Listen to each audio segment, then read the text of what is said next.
మందిర ప్రతిష్ట ఆహ్వాన పత్రిక ఇవ్వడానికి బైబిల్ మిషన్ అధినేత మన ప్రెసిడెంట్ గారి దగ్గరికి నేను పత్రిక తీసుకుని వెళ్ళాను. అక్కడికి వెళ్ళిన తర్వాత ఆ బుక్ స్టాల్లోకి ముందు అక్కడికి వెళ్ళి చూచినప్పుడు అక్కడ ఈ సిలువ, ఈ యొక్క దీపస్తంభాలు అక్కడ కనబడ్డాయి. నేను అనుకున్నాను, ఇవి కొంటే బాగుండు కదా, మందిరంలో పెడితే బాగుండు కదా ప్రతిష్ఠ రోజు అని నా మనసులో అనుకున్నాను. తీరా నా జోబులో కేవలము 1500 రూపాయలే ఉన్నాయి నా ఫోన్పేలో. అది ఎవరో కొట్టారు నాకు ఆ రోజున. అవే ఉన్నాయి, ఏం చేయాలి, కొనే స్తోమత లేదు. చాలా బాధపడ్డా. గమనించరా, తోటలోకి వెళ్ళా, ప్రార్థన చేసుకున్నాను, పైకి వెళ్ళి కూర్చున్నా. ప్రార్థనలు మనసులో చాలా బాధగా ఉంది. ఇంత మందిరం కట్టాను, ఎంత పని చేశాను దేవుని ద్వారా. 2 దీపస్తంభాలు, ఒక చిన్న సెలవు కొనలేకపోయాను.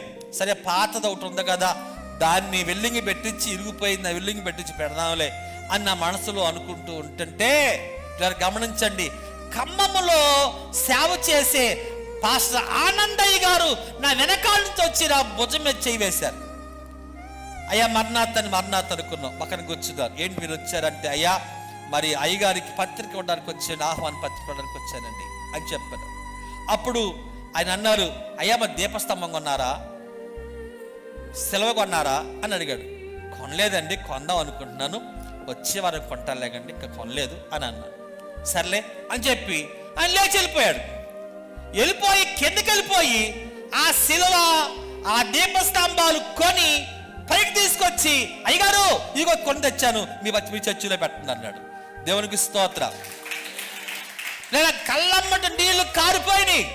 ఆయన్ని గట్టిగా వాటేసుకుని ఏడ్చుకుంటా, అయ్యా చాలా థ్యాంక్స్ అండి, చాలా థ్యాంక్స్ అండి, దేవుడు నాకు పట్ల ఎంత మేలు చేశాడండి, ఎంత మేలు, చాలా థ్యాంక్స్ చెప్పి, అయ్యా ఇదిగో నేను కిందలా అనుకున్నాను, నాకు డబ్బులు ఎంతే ఉన్నాయి, పైకి వచ్చి ప్రార్థన చేసుకున్నాను, దేవుడు మనల్ని పంపించాడు అయ్యా అని చెప్పినప్పుడు ఆయన కూడా చాలా సంతోషించాడు.